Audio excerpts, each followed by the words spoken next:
¿qué tal? Yo soy Sara y estoy con Marga y Silvia. Vamos a preguntarnos y a dar información sobre 3 temas que creo que a muchos futuros profesores de secundaria y bachillerato les pueden interesar, que son el máster del profesorado, las oposiciones de secundaria y bachillerato y también, pues el día a día de nuestras clases en la ESO y en el bachillerato.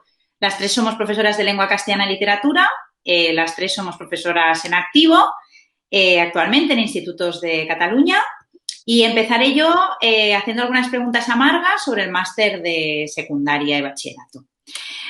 Marga es licenciada en Filología Hispánica por la Universitat Rovira i Virgili. Cursó el máster, el actual máster, que entonces era un programa de doctorado en Ciencia Cognitiva y Lenguaje. Desde 2009 es profesora asociada en el Departamento de Filologías Románicas de la Universidad Rovira i Virgili, y en los 3 últimos años se ha interesado especialmente en la enseñanza de la gramática, en el uso educativo de las nuevas tecnologías y en las redes sociales.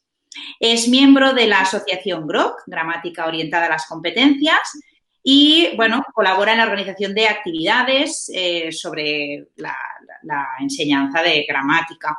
También tiene un canal de YouTube que os recomiendo mucho sobre lengua castellana y literatura, junto con Carlos Álvarez, que también es profesor de esta materia. Le apasiona la música, le doy fe, el cine y es una aficionada a la fotografía.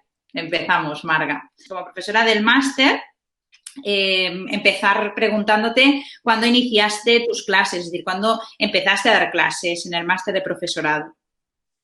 Pues este es el 3er año que estoy dando clases en el máster, aunque, como bien has dicho, pues desde 2009 estoy de profesora asociada en la Rovira i Virgili y también desde 2009 estoy de funcionaria en el instituto. Mis alumnos pues me agradecen que les cuente, que les explique, ¿no?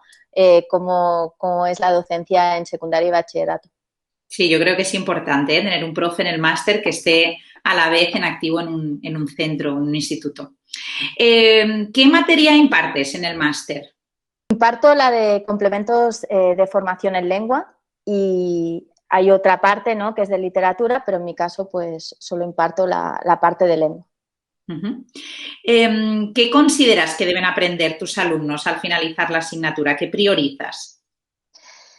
Bueno, ellos ya vienen evidentemente con una base del grado en lengua y mi objetivo no es volver a tratar todos los temas de lengua, pero sí que es cierto que por lo menos en Cataluña se ha dado un giro, ¿no?, a enseñar la gramática de otra forma, más competencial y siguiendo pues el glosario de términos gramaticales, la nueva gramática.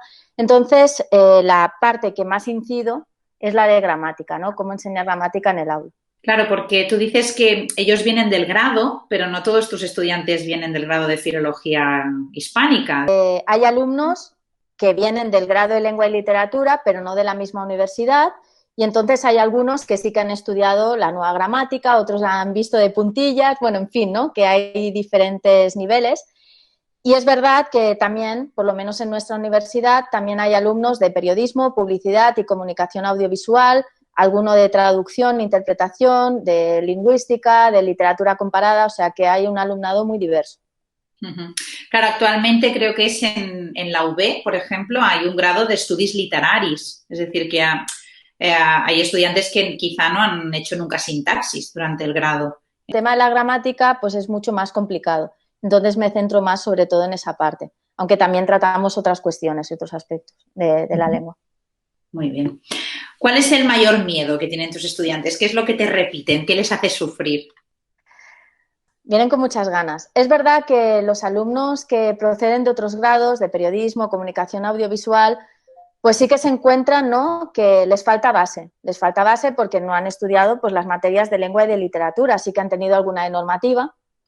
Y en este sentido, pues hay desnivel, ¿no? Porque, bueno, estos alumnos consideran que se tienen que formar y esto no es un tema de máster. Al final la formación tiene que ser a largo plazo. Uh-huh. Y los que vienen del grado de lengua y literatura, pues quizá con el contenido pues no tienen tanto miedo, ¿no? Tienen muchas ganas todos de hacerlo bien, pero supongo que el mayor miedo es que la primera sustitución pues les toque dar un segundo de bachillerato y tengan que preparar a los alumnos para la selectividad, ¿no? Yo creo que es el mayor miedo, porque luego en la ESO supongo que van trampeando como pueden, pero el bachillerato ya son palabras mayores y más, bueno, pues estos alumnos, ¿no? que vienen de otros grados, que cojean un poco en cuanto a contenidos se refieren, ellos lo saben, lo que pasa que, bueno, pues han decidido hacer este máster y se les permite, pues estupendo, ¿no? Pero es cierto que les cuesta y sobre todo, bueno, pues la práctica de gramática, claro, ahí es donde sufren más. Como va la educación secundaria, ¿no? Con todo el tema de los proyectos, sí que veo que están más en el mundo, ¿eh? Quiero decir que dominan más la tecnología, dominan más, bueno, pues hablar delante de una cámara, delante de un micro. Los estudiantes de filología pocos trabajos han presentado oralmente en comparación a los alumnos de periodismo y de comunicación. En este sentido tienen otro desparpajo, pero sí que, como digo, pues les falta una actualización en los contenidos que es súper importante tanto en secundaria como en bachillerato. Claro, quizá es trabajo, ¿no?, del departamento donde ellos vayan a recaer, potenciar estas partes en las que son más buenos. En 5, 6, 7 semanas que dura la asignatura, yo creo que hay que animar más, ¿no?, que otra cosa, pero también ellos tienen que ver muy claro qué es lo que les falla, qué tienen que mejorar y qué tienen que aprender. Y creo que son conscientes, ¿no?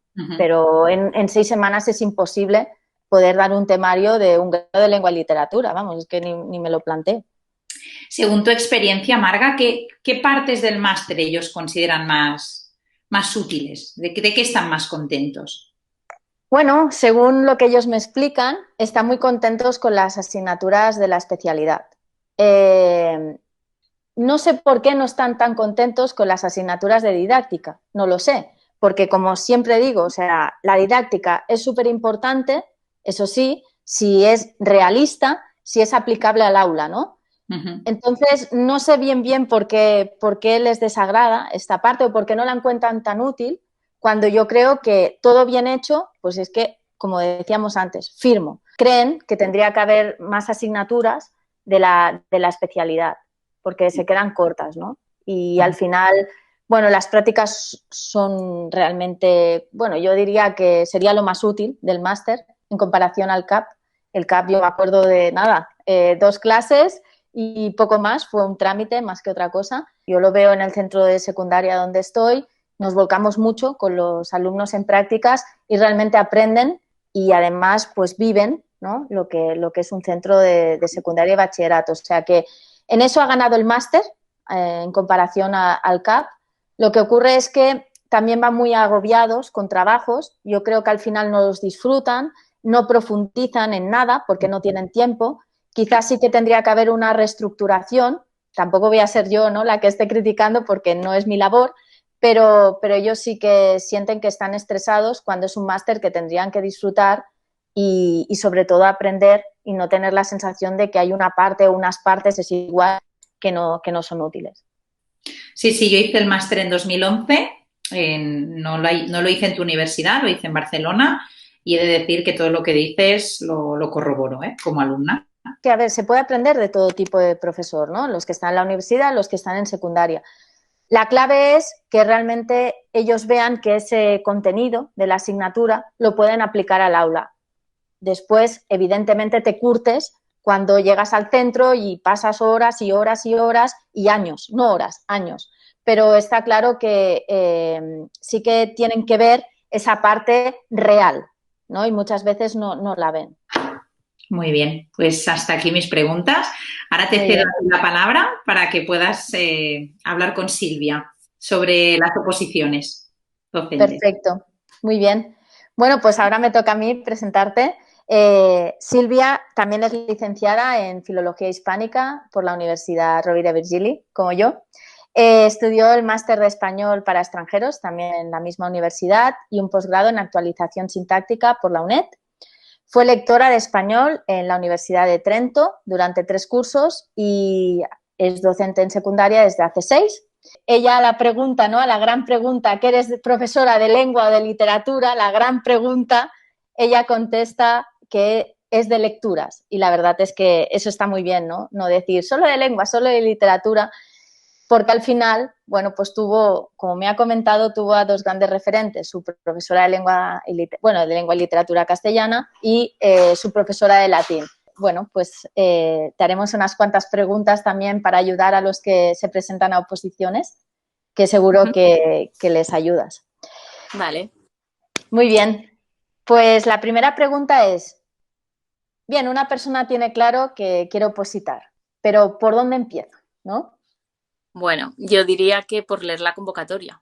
Para mí es lo más importante y es lo que muchas veces dejamos de lado, ¿no? Y entramos enseguida en buscar grupos, en me han dicho, me han comentado, mi compañero me explicó que hace 3 años no sé qué.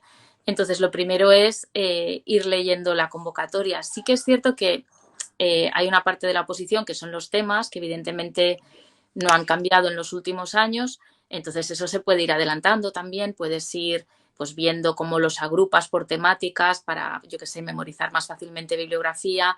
En el caso de Cataluña, que nos exigen la aplicación didáctica en el tema, pues ir preparando, pensando diferentes aplicaciones didácticas que te puedan servir para varios temas, ir eligiendo qué temas vas a elegir y cuáles no, porque no nos engañemos, los 72 temas no los lleva nadie, 25, 30 yo creo que es ya ser bastante optimista llevándolos bien. Entonces yo empezaría quizás, es decir, si aún no ha salido la convocatoria de las oposiciones, vete mirándote los temas, vete pensando de qué curso quieres hacer la programación y para mí vital leerte la convocatoria a fondo y conocer qué es lo que se te va a pedir.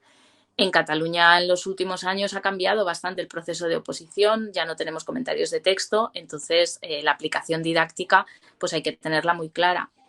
Si Pero se prepara... puede que cambie, ¿no? También, o sea, al final Claro, puede que tú hablas cambie, de tu entonces, experiencia, pero las convocatorias van cambiando. van cambiando, Y... exacto, van cambiando y parece ser que aquí por lo menos cada vez se potencia más la didáctica. Si habrá una vuelta a recuperar los comentarios filológicos, literarios, lingüísticos, pues no se sabe. Entonces, claro, hay que tener muy claro cuando sale la convocatoria que hay que leerla. Supongo que el proceso de un opositor, tú que lo has vivido recientemente, es largo, agotador. ¿Qué método seguiste para preparar las oposiciones? Porque al final, en un momento u otro, hay estrés y también hay un agotamiento, ¿no? Y sobre todo también, ¿qué foros te sirvieron pues, para compartir experiencias, resolver dudas? Pues bueno, yo busqué primero en Facebook, a saco, oposiciones, lengua castellana y literatura. Y así pues fui haciendo red. Entonces fuimos creando grupos de WhatsApp, por ejemplo, para compartir temario. Y después el otro gran apoyo, pues excompañeros de trabajo. Llevo 6 cursos, bueno, sí, 6 cursos porque aún soy interina, acabo de aprobar, entonces, pues excompañeros y esos excompañeros te ponen en contacto con otros. Una cosa que, por ejemplo, nos fue muy bien fue crear un grupo para hacer los temas de forma colaborativa. Entonces, pues quieras que no, cada uno se responsabilizaba de un tema cada 3 semanas y eso nos permitía ir avanzando. De cara a preparar el práctico, igual, hacer alguna videollamada, preparar guiones y bueno, sobre todo hacer un poco de red con un grupito más o menos, yo que sé, de 4 o 5 que en esos momentos de bajón, ¿no? Te daban ese apoyo de decir, venga, va, que todos estamos en esto, no tires la toalla. Yo recuerdo que, pues yo que sé, 4 o 5 días antes del práctico pensaba, no me presento. No me presento porque estas navidades no he estudiado todo lo que debería, yo no me presento y ya está, y ya vendrá otra convocatoria. Y bueno, pues esos momentos de bajón y subidón los tenemos todos. Entonces es importante tener Es ese apoyo. normal. Es normal. Bueno, te voy a hacer una pregunta, a ver cuál es tu respuesta. Nuestra carrera, sobre todo, se basa en contenidos. ¿Te sirvieron los apuntes de la carrera para estudiar los temas? ¿Te sentiste No. preparada con lo que habías estudiado? ¿Necesitabas estudiar más? Vale, a ver, aquí también tengo que romper una lanza a favor de la universidad en el sentido de que yo acabé en 2003. Entonces, claro, yo acabé en 2003, me estoy presentando en 2020. Tampoco sería justo decir no me ha servido. Claro, es que, por ejemplo, en gramática, que yo me preparé la mayoría de temas de lengua y de sintaxis porque coincidía que estaba cursando el posgrado de actualización, claro, yo la nueva gramática, por ejemplo, no la había visto. Evidentemente, acabé en 2003. Entonces, claro, pues todos los temas de lengua pues me servían a lo mejor para poder hacer la comparativa, ¿no? Entre lo que se hacía antes, el enfoque antiguo y el enfoque nuevo. Pero no, mis apuntes siguieron guardaditos donde están, en el armario, y utilicé pues otros libros, por ejemplo, de actualización de lengua y literatura de máster. Por ejemplo, Bueno, los de supongo que en la parte de literatura te habrían servido Te habrían servido más también, quizás. Sí, Si preparaste sí, la de lengua, pues bueno, hay una actualización ahí que tenías que hacer sí o sí. exacto, sí, sí. Pues muy bien. Como decíamos antes, la didáctica y la pedagogía tienen un peso muy importante en la prueba, ¿no? Pero, y además en el máster, pues también se dedica una parte importante. Según tu criterio, ¿en qué temas debería seguir formándose el opositor para encarar las oposiciones? Me refiero a, tendría que prepararse en metodologías, en atención a la diversidad. Sí, a ver, yo creo que esos son los dos grandes puntos, es decir, metodologías. Yo creo que cuando te preparas la programación didáctica, que además ahora mismo en la mayoría de convocatorias tiene un peso bastante importante en la nota, ¿no? La defensa de la programación y la unidad didáctica, yo sí que les diría como consejo que tampoco se centren en una sola metodología, que tampoco vayan a muerte con una sola. Por mucho que ellos a lo mejor estén convencidos de que la gamificación es lo más y todas sus unidades se basen en eso. Entonces, mi consejo también sería que abran el abanico, porque no sabemos, al final tú allí vas a venderte y tú no sabes quién va a estar en el tribunal. Entonces, sí que es cierto que luego los tribunales salen públicos y puedes investigar un poquito de qué va cada miembro, ¿no? Cuáles son sus obsesiones o sus gustos. Pero yo sí que intentaría, y yo de hecho lo hice así en la programación, que hubiera un poquito de todo. De manera que sea malas. Yo estoy defendiendo, imaginaos, una unidad didáctica, pues eso, basada en una gamificación súper chula, con recompensas, con avatares y con todo. Y allí delante, quien esté me está mirando con cara de, perdón, no me lo creo. Y me dice, ¿y qué opinas de la enseñanza tradicional, clase magistral? Poder decir, mira, pues sí, en la unidad tal, aunque en esta no lo habéis visto, en la unidad tal sí que tenía esto. Entonces yo sí que diría que de cara a oposiciones es importante conocer diferentes metodologías y poner un poquito de cada una. La atención a la diversidad, pues claro, es también muy, muy importante. Entonces, todo el tema de cómo adaptar contenidos, puede haber muchas preguntas que tengan que ver con eso, ¿no? Con la adaptación, con ese método inclusivo de enseñanza y aprendizaje. Otro tema que puede ser interesante tiene que ver eso con las nuevas tecnologías, con a lo mejor cosas que yo no vi en la carrera, pero claro, también digo que yo soy de las del CAP, entonces es que no existían los móviles cuando hicimos el CAP, pero es decir, bueno, ¿cómo podemos utilizar a lo mejor las redes sociales? ¿Cómo podemos utilizar herramientas de Internet, ¿no? Para mejorar la didáctica y la metodología? Y que no se quede todo también en un mero postureo. Es Bueno, es decir, que al a final mí, esto ya no es innovación, ya es la realidad que nos rodea, porque al final vestir de innovación algo tecnológico es que no tiene ningún sentido, ¿no? no, por Es eso. que es la realidad. Decir, El bueno, mundo ¿de ha qué manera cambiado y incorporar esas nuevas realidades que están en nuestra vida, ¿no? Y que no han de salir de la clase de lengua. O sea, que también se pueden hacer cosas, digamos. muy bien. Un tema importante que ha salido es el de la gramática, ¿no? En Cataluña pues se ha ido incorporando, se ha ido introduciendo la nueva gramática y el glosario de términos gramaticales. Sin embargo, el Tribunal de la Especialidad de Lengua Castellana y Literatura valora positivamente que esta actualización se introduzca en secundaria, ya no hablo del bachillerato que es prescriptivo, ¿no? Sino en secundaria. A ver, yo aquí sí que tengo que explicar mi experiencia súper personal. Yo en mi programación era de cuarto de la ESO, había una unidad didáctica que era la número 4, que era de sintaxis. Sintaxis, yo lo que venía a decir en esa unidad es que, bueno, los alumnos venían de una enseñanza más tradicional de la sintaxis y que en cuarto íbamos a pasar a reflexionar, ¿no? Que ya había un andamio previo, entonces que pasábamos a reflexionar y hacer otro tipo de ejercicios. Esa unidad en mi mente, en mi plan inicial, no la iba a defender jamás. Pero bueno, el día del sorteo, pues sí, dije, pues la defiendo. Y fue bien, y justamente defendí eso. Me preguntaron específicamente por qué nueva gramática, por qué enfoque GROK, y dije, bueno, pues es que hace 3 meses hemos tenido la reunión de la SPAU de coordinación y nos han dicho que los alumnos en 2022 van con nueva gramática sí o sí. Entonces yo he echado las cuentas y a los de cuarto les toca. Y yo qué sé, por ejemplo, también me preguntaron, ¿crees que explicarías la diferencia en cuarto de la ESO entre régimen verbal y argumental locativo? Esa fue una pregunta específica que me hicieron. Entonces, en mi caso, el tribunal estaba actualizado, por lo menos una de ellas, y bueno, ya os digo que hizo preguntas específicas de este tipo, de decir, bueno, ¿te meterías en ese jardín o no en cuarto? O sea que mi experiencia en ese sentido fue sí, estaban actualizados y eran muy receptivos y entendieron perfectamente el motivo de la unidad y de ese cambio. Bueno, al final yo creo que es defender lo que consideras, ¿no? Como profesora, como futura profesora, no hay que comprar las programaciones, ¿no? Hay que hacérselas No uno lo he dicho. mismo porque al final hay que defenderlas. Para mí, yo había comprado programaciones, había comprado 3 o 4, no lo niego, porque yo quería ver, quería tocarlas, quería ver de qué iban y aún, claro, acabé haciendo la mía.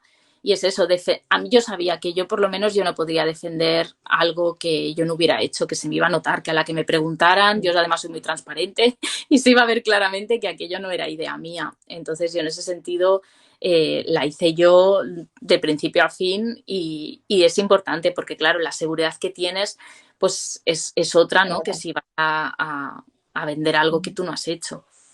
Está claro. Bueno, y vamos por la última pregunta. Ahora que has aprobado, contenta, ¿no? Muy Sí, feliz, claro. supongo. ¿Te gustaría formar parte de un tribunal de oposiciones?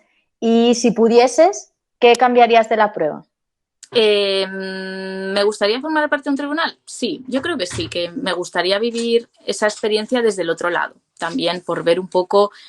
Yo he de decir que en mi tribunal, bueno, hubo momentos de todo, pero hubo momentos en que demostraron bastante empatía y otros momentos, quizás al principio, eran como mucho más distantes, estrictos, tenías esa sensación, ¿no? De que parecía que molestaras, que marcaban mucho las distancias. Sin embargo, conforme fueron pasando las semanas, alargó mucho nuestra oposición, pero conforme iban avanzando las pruebas, se les vio mucho más un lado más humano. Entonces, también ver un poco cómo se vive desde ese otro lado. ¿Qué cambiaría en las pruebas? Pues sinceramente la transparencia. Me parece un sistema bastante opaco. Que no se publiquen de forma abierta los criterios de evaluación cuando a nosotros se nos exige. Por ejemplo, en el caso del práctico, ¿no? En Cataluña era como el gran misterio. ¿Qué hay que hacer? ¿Qué no hay que hacer? No se sabe. Entonces, para mí, mayor transparencia en la evaluación. Que tú a lo mejor puedas ir y que te den una respuesta en el caso de que quieras reclamar o saber, no por reclamar ya la nota, ¿no? Yo, por experiencias con compañeros que han suspendido, decir, bueno, es que ya no es que me cambien la nota, es saber qué he hecho mal para en otra futura convocatoria pues poder mejorar. Entonces yo creo que esa parte, la parte esa de un poco de opacidad. Yo creo que hay una parte importante que igual, como no conocemos bien las rúbricas, pues no están así, pero yo a veces tuve la sensación en el proceso de que era algo un poco subjetivo, sobre todo en la defensa de la programación, que caes bien entre comillas, aunque lo que digas es correcto y evidentemente pues sabíamos, ¿no? Que hay unas partes que se tenían que incluir, pero sí que creo que hay una parte un poco subjetiva de que seas convincente, de que, bueno, de que comuniques o les guste el modo en que lo haces. Entonces quizás, no sé de qué modo, pero conseguir algo mucho más transparente y objetivable. En nuestro trabajo, ¿no? Pues también está esa parte subjetiva y eso es así, ¿no? Al final. Pero yo creo que se nota, ¿eh? Cuando tú has seguido un proceso y realmente no te presentas por presentarte, normalmente, bueno, sí que habrá gente que tenga suerte y apruebe, pero se nota al tener tablas, ¿eh? Yo creo que esto se palpa y los del tribunal tontos no son. O sea, después puedes aprobar o suspender. Cosa. Pues nada, muchísimas gracias y enhorabuena a las dos. Hay que disfrutarlo también esto, que es un gran logro. Pues yo paso a presentar a Sara y hacemos ya la última parte de esta grabación. Antes he dicho, es importante crear red, es importante tener un apoyo. Entonces, bueno, Sara y yo nos conocimos por las redes sociales, gracias a Grok, y bueno, pues coincidíamos en el tribunal y la verdad es que sí, que Sara fue un apoyo importante en esas oposiciones, en esos momentos de incertidumbre, sobre todo que todas las oposiciones, entre comillas, son duras y complicadas, ¿no? Pero las opos pandémicas nuestras han tenido, hemos sido la resistencia. O sea que... Silvia, he de decir que ha sacado notazas en todas las partes del proceso de OPOS, ¿eh? O sea que escuchad bien lo que os ha dicho. Muchas gracias. Bueno, pues os explico. A ver, Sara es licenciada en Filología Hispánica, en este caso por la Universidad de Barcelona. Cursó allí también el máster de profesorado y un posgrado de neuroeducación también en la Universidad de Barcelona. Ha impartido clases de inglés como lengua extranjera durante muchos años y, bueno, es una apasionada de la profesión, le encanta la lengua, la literatura, las películas, disfruta mirando series, la música y bueno, también le encanta leer. O sea que yo creo que en ese sentido es un poco a veces el perfil del filólogo, ¿no? Una persona a la que le interesan todas las manifestaciones que tienen que ver con la lengua y la literatura. Y bueno, en este caso pues me toca hacer preguntas sobre la docencia. Quiere decir que, bueno, Sara y yo hemos compartido alumnos. O sea que por esas casualidades, Sí, sí. por esas casualidades del mundo, ¿no? Alumnos que han pasado de su centro al mío y Ya al se ve. revés. Y nos van contando qué hace la otra en clase. O sea que bueno. A ver, bueno, la primera pregunta sería, ¿cuánto tiempo llevas dando clase en secundaria? Pues mira, el otro día lo conté, este año es el 11º. Ya llevo 11 años dando clase en la ESO y en el bachillerato. Este es mi primer año en el bachillerato, la verdad. 10 años en secundaria y el primer año en bachillerato. Uno de los años también estuve dando clases en un centro de adultos y preparaba para pruebas de acceso, para la universidad, mayores de 25, mayores de 45, pruebas de acceso para grado superior también. Vale. La siguiente pregunta es, bueno, yo creo que la que nos hemos hecho todos, ¿no? ¿En qué momento y por qué decidiste ser profe? Bueno, yo creo que lo tenía claro desde el principio. Elegir ser profe es muy fácil. Es decir, si realmente tienes vocación docente, lo ves rápido porque estás rodeado de profes toda la vida, ¿no? Al menos hasta que tienes 16 años. Entonces es muy fácil ver si lo que hacen esas personas que ves cada día en la escuela te gusta. Difícil es saber si quieres ser, no sé, submarinista, ¿no? Porque no ves cada día un submarinista. Pero yo lo tenía muy claro desde muy pequeñita y de hecho yo creo que estuve muchos años analizando a mis profes y extrayendo de ellos lo que me gustaba y yo creo que ahora lo repito, han proyectado mucho en mí algunos de mis profes. Uh-huh. ¿Se han cumplido tus expectativas? ¿Ser profe es lo que tú pensabas que era ser profe? ¿Visto desde el otro lado era lo que pensabas? Sí, mayormente sí. Lo que pasa es que pensaba que me encontraría más compañeros entusiastas de la profesión. No contaba con tener compañeros que tuvieran... O sea, ¿no? Exacto, ¿no? Que fueran profes por serlo, por tener un trabajo. Eso es lo que menos me gusta de mi profesión. Yo creo que eso a veces es quizás más propio de secundaria, ¿no? A lo mejor personas que llegan como, bueno, era la segunda opción, ¿no? Pero bueno, claro, es algo con lo al final esto lo reciben los alumnos, lo reciben las familias y es lo que hace que hayan estos comentarios de los profes vivís muy bien, trabajáis muy poco, tenéis muchas vacaciones. Bueno, a ver, es que yo con las horas que le echo a la semana, fuera de horario lectivo, fuera de horario del centro, lo puede decir mi familia, en fines de semana, en todas las horas que puedo, menos mal que tengo las vacaciones que tengo, porque es que si no, no sería profe quizá. Es decir, porque si no, no se compensaría. Yo siempre digo que todas las horas extras que hago para ser la mejor profe que pueda ser, a mí me lo pagan en vacaciones. Me lo pagan en forma de vacaciones. Hay compañeros míos que hacen horas extra y les pagan a tanto la hora extra, a mí me lo pagan en forma de vacaciones. Lo que pasa es que hay profes que no hacen este extra, ¿no?, de trabajo y también tienen las vacaciones, claro. Pero no todos hacemos lo mismo. Antes comentabas que estás dando bachillerato por primera vez este curso. ¿Qué tal la experiencia? ¿Hay algún nivel preferido? ¿Crees que es mejor ir variando? ¿Crees que es mejor permanecer siempre en el mismo, entre comillas, siempre? Yo siempre he pasado muchos años en tercero y cuarto de la ESO y lo que echo de menos de estos dos cursos es poder trabajar más de manera interdisciplinar, trabajar literatura en forma de, pues, a lo mejor aprendizaje basado en proyectos, hacer más cuestiones de sociolingüística, porque el segundo de bachillerato, que es el curso en el que estoy yo este año, está muy enfocado, ¿no?, a las PAU, pero en cierto modo lo entiendo, es decir, no lo critico que el segundo de bachillerato esté muy enfocado a demostrar, ¿no?, que tienes un conocimiento de la lengua, ¿no?, que estás estudiando, en este caso el castellano, que eres capaz de comprender un texto de cierta dificultad, de comentarlo, que eres capaz de escribir un texto formal, ¿no? Porque estamos hablando de personas que pasan a una educación superior, ya sea universitaria o de grado superior. Entonces, no me parece mal, pero sí que es verdad que echo de menos, ¿no? Estas cosillas que también te ofrece la secundaria. Pero, por otro lado, tengo que decir que a mí me encanta, porque me gusta mucho dar clases de lengua, me gusta poder pues sacar mucho de mis alumnos y, claro, en segundo esto te lo permite, ¿no? Porque ya son más maduros, porque el temario ya va acorde con esto. Lo que sí que no me ha gustado tanto es que creo que estamos dejando de ser los exigentes que deberíamos de ser con nuestros estudiantes. Creo que cada vez más se regala el bachillerato. Bueno, la ESO ya hace años que se regala, pero el bachillerato yo me imaginaba que no pasaba lo mismo y estoy viendo que sí. Y esta falta de exigencia hacia el estudiante de bachillerato, para el estudiante, tendría que ser algo...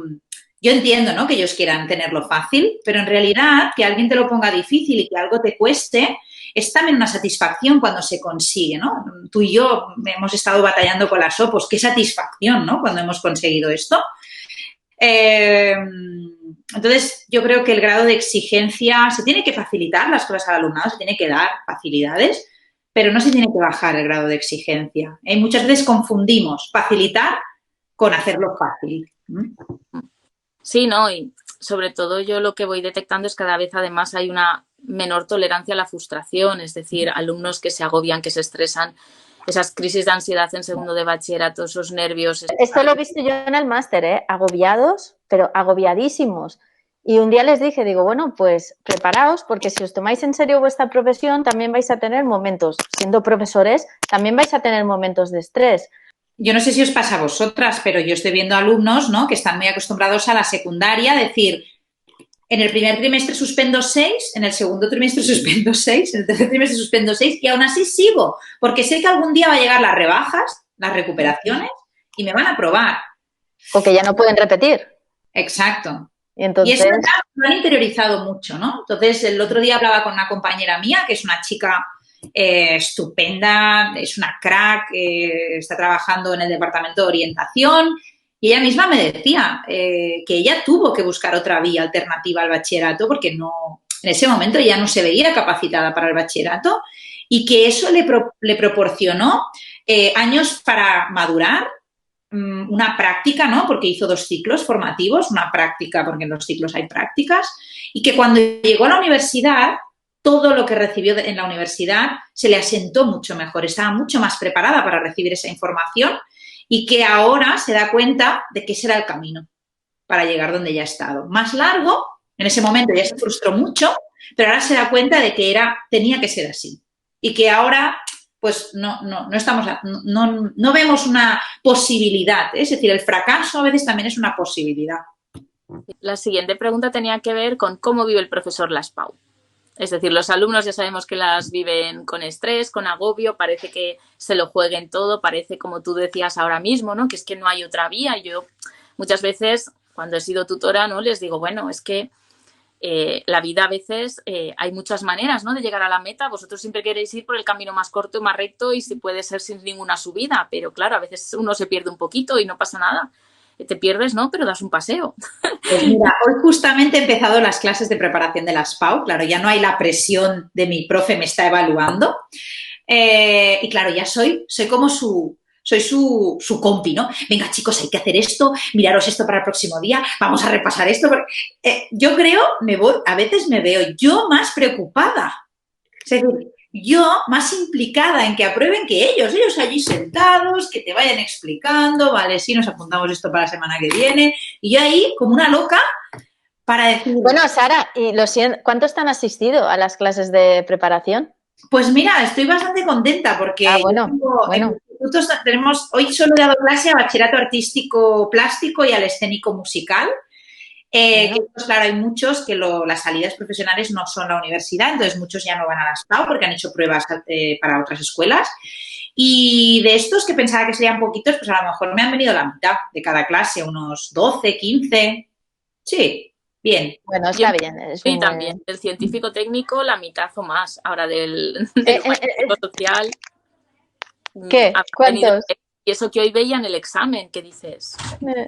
Es que a mí me pasaba también, ¿eh? Que bueno, este año estoy en cuarto, pero cuando he dado segundo de bachillerato, lo mismo, me venían 4 y la que soñaba que otra vez que me examinaba yo, o sea, estaba más preocupada yo que los alumnos, que es lo que ha comentado Sara. Soñaba que volvía a hacer la selectividad o que me quedaba alguna asignatura de la carrera.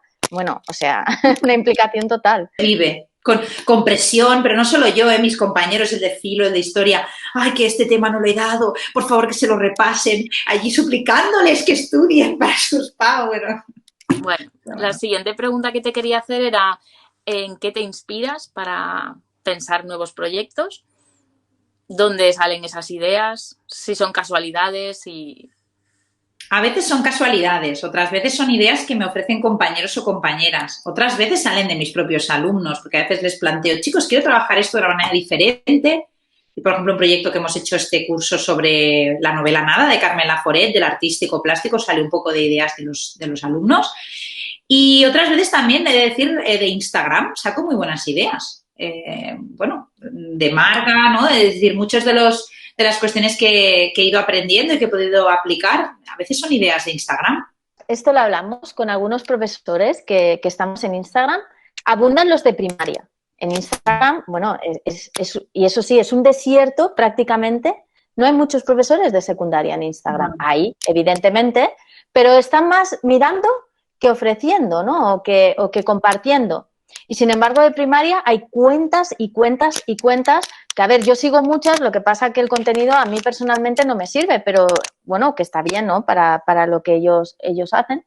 Y sin embargo, en secundaria falta un poco de activismo, ¿no? En este sentido. Cuenta que haciendo yo de alumna, cuando por ejemplo hice el posgrado de neuroeducación, que aunque ellos no nos estaban explicando metodologías para el aula de secundaria y bachillerato, al hacernos a nosotros algunas dinámicas de aula o al tener que utilizar nuevas tecnologías para hacer algunas actividades del máster, del posgrado, me encontré con que esto yo luego lo reinventé para mis clases, es decir, me ofrecieron muchas herramientas. O sea, que creo que hacer cursos y actualizaciones, aunque no sea específicamente para aplicar en el aula, ni que sea como tú como alumno, ya te ayuda a coger ideas. Por ejemplo, yendo a la EOI, a aprender francés, pues si tienes un buen profe que está al día, ya te da ideas a ti para luego aplicarlo en el aula, por ejemplo.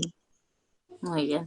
No, está claro. Y, por ejemplo, en relación a lo que decíamos antes, ¿no? De una gramática más competencial, a mí me sirvió, por ejemplo, para las oposiciones mucho más lo que aprendí en el máster de español para extranjeros, que de cómo reflexionar, de cómo vincular los contenidos a la realidad, ¿no? De la lengua en uso, que a lo mejor algunas materias de la licenciatura de filología, pero bueno, es así, las competencias al final derivan de ahí. Y para acabar, la última pregunta que quería hacerte era, bueno, consejos. ¿Qué consejos le darías a alguien que está dudando si ser profe o no? ¿Qué consejos le darías a alguien que a lo mejor está aterrado ante la perspectiva de ese momento en el que entras en el aula, ¿no? Que es tu primera vez, que cierras la puerta y que te pones delante de los alumnos? El primer consejo que le voy a dar a alguien que se lo está planteando es que no es fácil, ¿vale? Estar con adolescentes no es sencillo. Es decir, tienes que tener un carácter, tienes que valerlo, ¿eh? Tienes que valer para esto, porque si no se te comen. Yo veo alumnos, compañeros míos que yo digo, pero ¿cómo continúas ahí? Es que esto es como que cada día, ¿no? Llevarte un jarro que te echen un jarro de agua fría, ¿no? Y unas dinámicas de aula muy destructivas. Entonces, un profe de secundaria tiene que tener carácter. Tiene que tener carácter. No digo que tenga mala leche o que sea autoritario, pero tiene que tener seguridad, tiene que tener carácter y tiene que ser así de serie. Tiene que ser así de serie. No puede decir, ahora voy a parecer que tengo carácter. No, porque lo ven. Te das cuenta de todo, ¿eh? Te prueban, te van probando constantemente. Entonces, tienes que valer para esto. Yo es lo que digo, ¿eh? Es como el que no le da miedo la sangre y las vísceras, pues no te hagas cirujano, ¿no? Pues lo mismo. Y otro consejo y otra cuestión, esto del primer día, ¿no? Cuando te cierras, es que a todos, al menos a mí me pasa, que aunque hace 11 años y aunque considero que soy una persona que tengo carácter y que tengo personalidad, yo siempre estoy nerviosa el primer día. Yo también. Yo creo que a todos nos pasa, ¿no? ¿No soñáis alguna vez algún sueño de estos. Y clasificando en vez de saber qué. Claro, hombre, levantarte pensando en cosas, medianoche, sí, sí, sí. Es decir, que si tienes nervios el primer día, es normal. Prepárate bien la clase, prepárate más materia de la que puedas dar, por si una cosa no te funciona, tener otra en la recámara y venga, a tope. Plan de siempre, ¿eh? Eso es clave. Si estaréis de acuerdo conmigo, pero que los grupos que son quizá un poco más disruptivos, ¿no? Que siempre hay un grupo más disruptivo, complicado. Es decir, que no se puede tratar a todos los grupos igual. Yo creo también. Tienes que ser lo suficientemente empático y observador como para darte cuenta de qué está pasando en el aula, porque para mí el aula es una mini sociedad pequeñita, ¿eh? Y ahí darte cuenta, vale, este tal, este cual. Y entonces, cuando una vez tienes analizado el personal, tienes que ir, ¿no?, actuando en función de esto. No puede ser el mismo profe para todos. Yo este año me acuerdo que tenía un grupo de diversidad de cuarto de la ESO y tenía a un alumno en cuarto que tenía a su novia en segundo de bachillerato. Yo era profe de la novia y de él. Y el alumno me decía, es que mi novia me dice que tú eres muy dura y que eres muy, muy seca y que estás muy seria siempre. Y yo le digo, ¿pero qué va? Pero si mi clase es muy maja.